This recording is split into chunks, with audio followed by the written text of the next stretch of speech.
If you want to upgrade your gear, you're going to need to learn how to craft. And the system's undergone a lot of changes since the previous seasons, so it might be time for a quick refresher. In today's video, I'm going to go over all of the crafting methods available in Torchlight Infinite, how to use them, why you want to use them, and some of the ways that I'm personally using them to craft my own items.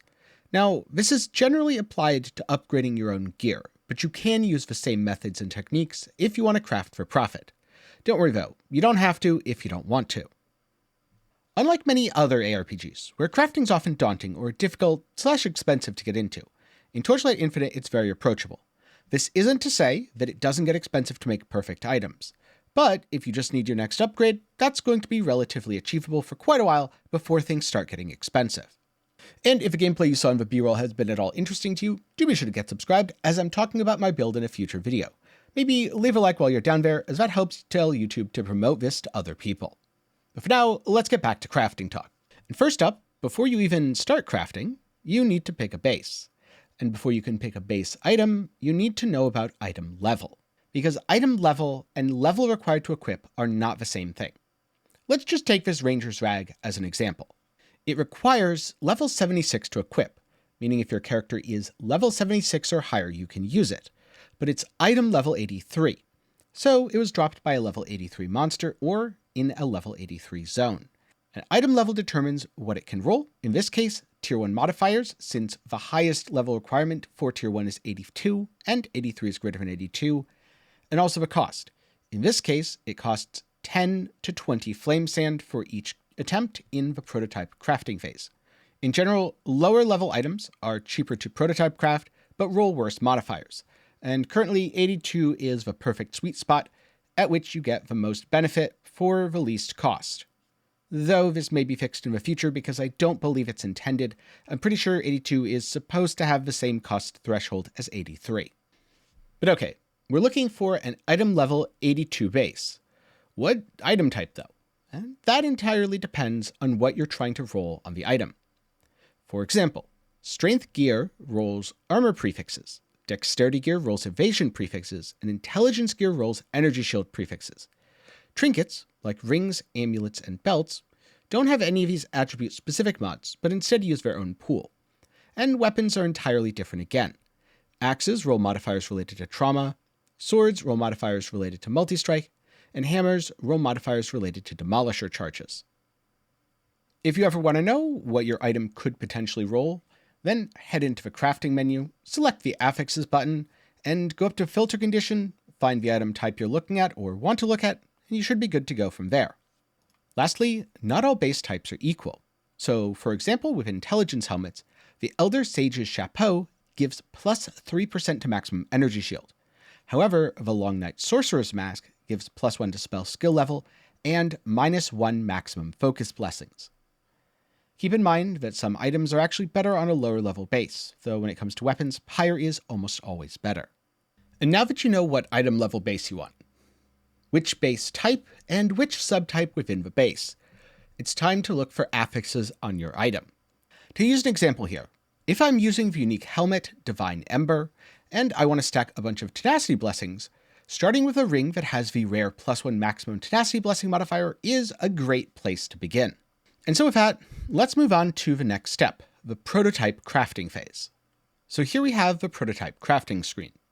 Up at the top, you can swap between prototype and targeted processing at any time. Click here to select a craft, or click here to view the affixes. You can also click right here if you want to change the item. Your plasticity is a special crafting specific resource. You can kind of think of it as the item's crafting potential. It's spent to lock affixes some of the time, and also upgrade modifiers, but more about upgrading mods in just a bit. And so this ring's already pretty good. It has the rare max tenacity blessing stacks plus 1. But what if I wanted something else? In that case, I could hit the craft button, and I would randomize the mods on the item, and I'm able to either keep the original or accept the new. In general, I don't particularly advise doing this. It's almost always going to be better to start with an item that has one affix you want, then start over, but you can roll 3 new random affixes at any time. And no matter how many affixes you lock, you will always get plus 3. You can lock 0, 1, or 2. When you lock 0 and 1, the cost is the same. 10 flame sand in this case, and no plasticity. So remember how I said you get plus 3? I've locked 1, I craft, I get 3 more for a total of 4. If I lock 2, it costs 4 plasticity, so it uses up some of the item's crafting potential, but I get to keep 2 modifiers on my item, and it's doubled the flame sand cost. Then I'd get to pick between them as well. Now the other thing which you use plasticity for is upgrading an affixes tier. Let's say this tier 2 critical strike rating. I could easily upgrade it to tier 1. This will use between 35 and 65 of the item's plasticity and cost me 30 flame elementium. But after it's done, I'll have 62 to 80% crit strike rating. You can even upgrade things past their normal potential. This normally gives +1 maximum tenacity blessings. But if I upgrade it, it gives +1 to +2. Doing so costs 50 flame elementium. Yes, this is where crafting gets expensive.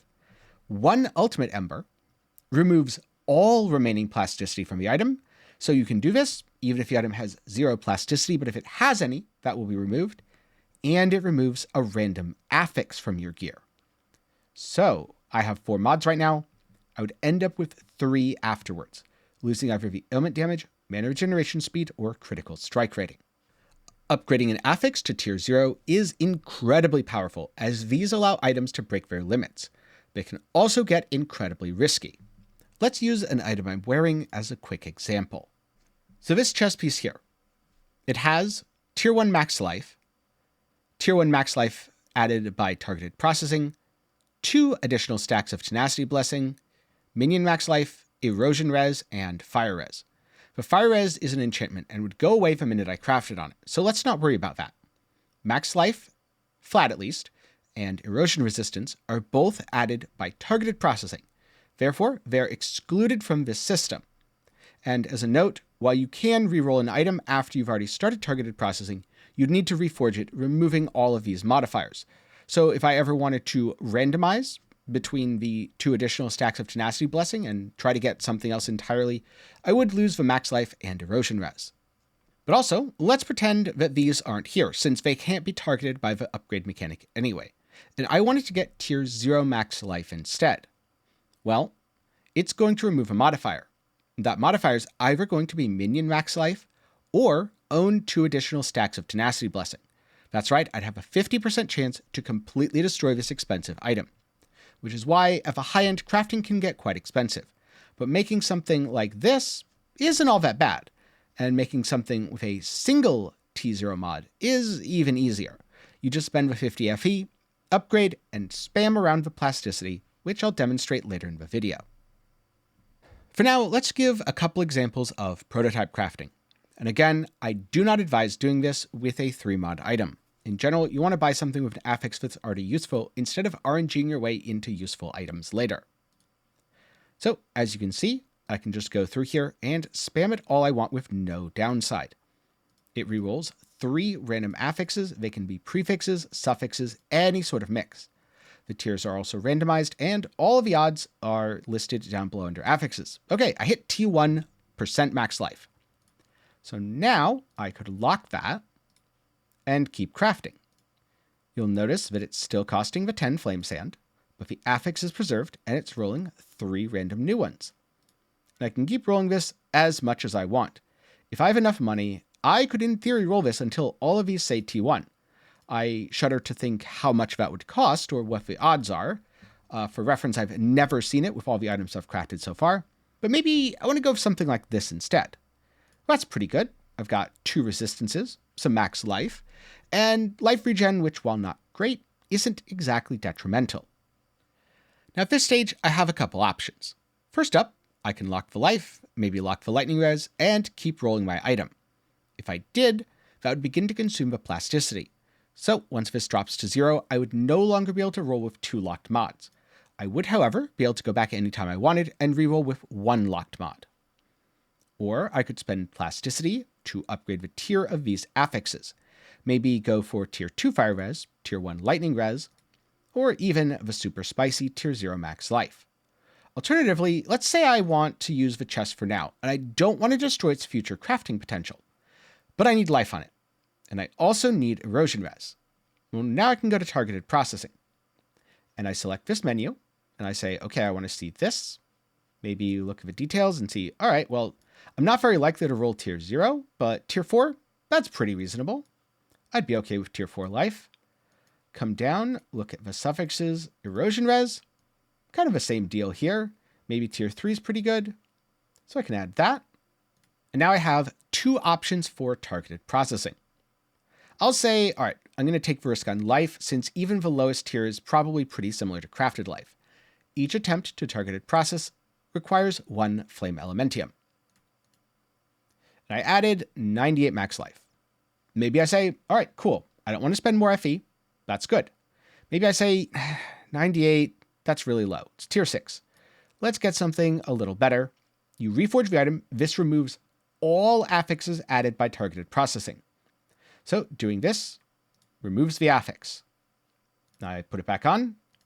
Maybe I say erosion res. Can I keep the erosion res and get rid of a life foe? No. Reforge removes all of it. I put it back. Oh, there we go. T2 life. And now I could add erosion res. I could go back here after reforging to remove this. Watch what happens. Won't let me craft. I can't actually use the prototype crafting until I get rid of this. Or I can engage with another of Torchlight Infinite's crafting systems, the enchantment. Enchanting allows you to put a specific mod with a specific value on your item. So if it had an open prefix, I could put 105 to 125 life. This will always be within that range. And enchantments don't really count as crafted affixes, so they're very easy to remove or swap between them. Remember how I said I needed erosion res? Well, 19 to 21. I enchanted on, and my item is pretty darn usable. As you can see, it's not that hard to make something that's useful or usable in your character, but perfect items are increasingly difficult. After all, it's going to take a lot of spamming to get all of these to tier 1, and then when you try to upgrade to tier 0, some of the mods will be removed. So first up, gear empowerment. This system randomizes the energy on your item. Energy is used to support your skills, and generally a good thing to have. The maximum energy on items are 122 for two-handed weapons and chest pieces, 61 for most other things, and none on trinket items. Another crafting system is Corrosion, done at Xenoth the Lightless. Corrosion has a chance to elevate mods, add implicits, or reroll the values on your item. It can also do nothing, and it's only applied to legendaries, at least as of right now. Then you've got the Divinity Slate system. You can brand Divinity Slates to increase their modifiers, and if you want to know more about that, then check out my full Divinity Slate guide for details on how to brand. And then last up, there's one more feature of targeted processing. And I'm on the second screen of a targeted processing menu. Here is where you use Truth Embers. If you've played Path of Exile, it works just like a Divine Orb. If you've never played Path of Exile, it changes the value of your modifiers. But the actual mod, the affix, its tier, none of that changes.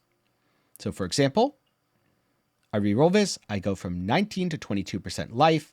I lost a little flat life, lost a little res, gained a little res. I can confirm, go again, 21, that's a little bit better. Maybe try a third time. Third time's the charm, hit the 24. Do this when you are finishing your item. It should be the last step in the chain. And outside of Truth Embers, no other resources are consumed in this crafting step. So those are the basics of crafting in Torchlight Infinite. First up, you begin by selecting your base, make sure it's the correct item level, and correct subtype of item. After that, look for at least one useful modifier. I think for most crafting projects, it's perfectly fine to start with one high tier mod and spam for the rest. Though on the absolute best items, you may want to start with 2 or even 3 high tier mods just to get you started. Again, this will vary based on your budget, the exact project, and what you need the finished item to have. From there, use prototype crafting to reroll the modifiers on your item after locking some, or upgrade the tier of existing mods.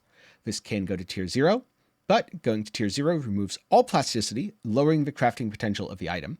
Costs 50 Flame Elementium plus 1 Ultimate Ember, a significant expense, and removes 1 modifier from your item at random. so it can break your crafting project, especially if you're upgrading multiple affixes to tier 0. After that, dive into targeted processing, where you add a specific affix of a random tier. As a special note, there are a few very rare items in targeted processing that have a chance to fail. If your craft fails, it will add a blemish affix that provides no bonuses and has to be removed via reforging before you can replace it. At that point, you might want to finish it off with an enchantment if it needs a 6th modifier, or re-roll the energy so that you can get it perfect. And now that I've talked about the basics of how to craft in Torchlight Infinite, I want to give a short live demonstration, crafting one of the rings that I mentioned earlier. So here I have a ring from earlier with the maximum tenacity blessing stacks. It has no other useful modifiers. Remember, my options are I could upgrade this, or reroll the item. I don't actually need crit strike rating or ailment damage, so let's try this. Because I believe it's going to be easier to craft, in general, when you have a 4-mod item with 2 good things, even if there's a slight chance that one of the good things does get rolled away. Right now I'm just hitting confirm because that's easiest, and there's nothing I want to keep on the item outside of a locked mod anyway. Alright, just a little bit of spam later, I've now hit max tenacity blessing stacks +1, and 15% elemental resistance, 15% erosion resistance. This is pretty cool, but these affixes are junk. So I have a few options here. Option 1, if I just need an open prefix, is I could try to upgrade this and hope it removes one of these two. Worst case, I can always lock the ring and keep rerolling if it removes the one good mod. Alternatively, I could spend a bit of Flame Elementium and upgrade this fire damage to attacks and spells to a useful tier, and then hope it specifically removes the evasion. The problem here is if it doesn't, then my currency is kind of gone. Option 3, I can lock both of these, spend a little plasticity, and roll the item more, hoping to get some useful suffixes. Because there's a lot of suffixes on rings that are useful, things like crit damage, crit chance, though not for me, attack speed, resistances, I think this is the best option to try to open up a prefix. So let's do a little bit of rolling on the ring. This time I'm not going to confirm unless I get something that I actually want to keep. And unfortunately, the number of attempts I have are limited. This has 188 plasticity, and every time I press the button it goes down by a little bit. So I'm going to carefully roll for just a little bit here. Alright, a few more rolls and one unfortunate misclick later. I've hit 4% max life, 3% defense, and 1% of physical damage as fire, cold, and lightning. This is pretty darn good actually, and I did want something like max life as a prefix, so I'm going to keep this. And normally I don't think I'd upgrade the tier of this, but for fun, let's demonstrate it. After all, going from 4% to 8% max life is pretty well worth it. I could spend a further 30 FE to upgrade it again, getting 10 to 12, which I think I'll do. Now here's the problem. I now have an item with 3 tier 1 affixes, but I want this to be tier 0. So it's going to remove one of these, and it has a 50% chance to remove something that I want, and a 50% chance to remove something that I don't. This is going to be a gamble, and unfortunately, this is the only way to do it. Let's select the correct affix and hit the upgrade button. This is where it gets very scary. I'm glad there's a warning. Click this box only if you are very brave. And we did it! We removed something completely useless. In fact, that's the best case scenario because I wanted 2 suffixes ideally. Alright, so I now have a super shiny ring with a ton of resistances, a ton of tenacity blessings, and % max life, plus a good damage mod. At this point, the item's plasticity is 0, so I can't do this and reroll it anymore. I can do this and reroll it, but I definitely wouldn't want to, and I can no longer upgrade the affixes except to tier 0. Though that would get exponentially more risky, because now it would have a 33% chance of removing this, a somewhat useful but not insane affix, and a 66% chance of removing something I want. So I'm going to come over here. I'm going to select, let's just say erosion resistance, because I'm pretty sure that's what I want on the item. Craft, 22%. Could be better, could be worse. I think that's good enough for now. Next, I come over to Truth Embers because this is 1 to 2. Right now I only have 1. Didn't work. Let's try again. Worked, but min rolls, so let's try again. 14, 1, nope. Gonna click this just a little bit more. There we go. Nearly max roll on a lot of stuff. Now I go over, enchant the item. What do I need? Well, I guess I'll have to see. I need lightning res, so that's what's getting enchanted on. And that's how you use Torchlight Infinite's new crafting system to make yourself some upgrades.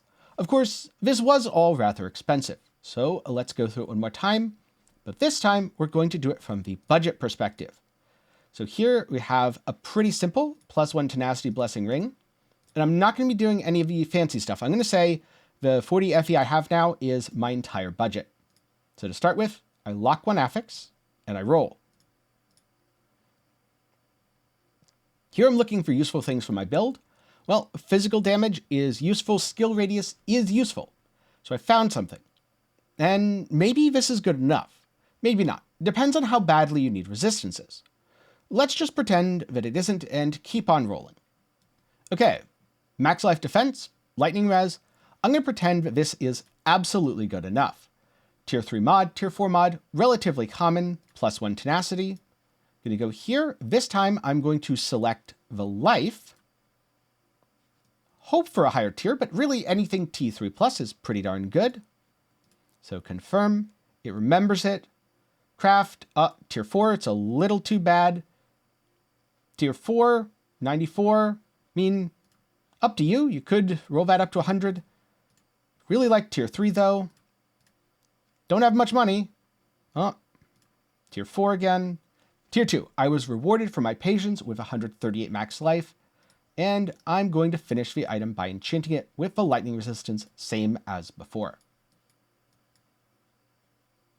Oh, wait, it has lightning res. Never mind. I will put on erosion. And so there you go. That's a much simpler item and how you craft in Torchlight Infinite. So whether you're simply trying to craft your next upgrade or planning to break the bank to make a perfect item, Torchlight Infinite's crafting system is both highly effective and surprisingly intuitive. I think a lot of people, before they even came across this video, will have been able to just throw a few things together and make a useful upgrade, especially in the early mapping phase when all you really need is life and resistances. Of course, some modifiers are easier to roll than others. The +1 max tenacity blessing is a perfect example of something that's very difficult to roll. It might cost you thousands or tens of thousands of flame sand if you're trying to roll it onto your item, which is why I naturally chose it as my starting point. Again, you can use the game's in-game affix system to look this sort of thing up before planning your craft. And while item level 82 is ideal, like I said at the top of the video, it's definitely not required. You can roll on an 84 like I did. All it does is increase the flame sand cost, but flame sand is relatively inexpensive. Yes, crafting is going to cost you flame elementium sooner rather than later, but don't worry. It doesn't cost all that much, as you saw with my second example. It only really gets expensive as you upgrade mods or try to hit all tier 1s/tier 0s. And so that is my comprehensive guide to crafting in Torchlight Infinite. But now I'm curious, what do you think of Torchlight Infinite's crafting systems? If you've played the game previously, do you think the new system's better than the old one from Season 3 or the really old one from Seasons 1 and 2? And if you've never played Torchlight Infinite before, how do you think it compares to Diablo 4, Path of Exile, or even Last Epoch? Be sure to let me know your crafting thoughts down in the comments below. Now if you're looking for something else to watch after this, follow up the crafting knowledge with how to brand divinity slates from my guide. Link to that will be up in the card and down in the description below. And if you want any handy refreshers on crafting, I'll link to my full crafting article at MaxwellGG that goes into everything that I talked about today. With that said, thanks for watching. A special thanks to my patrons and channel members for making content like this possible. And if you give $5 a month or more, you'll see your name on the screen with these fine folks here. For now, thanks for watching. I hope you learned something, and I'll see you again sometime soon.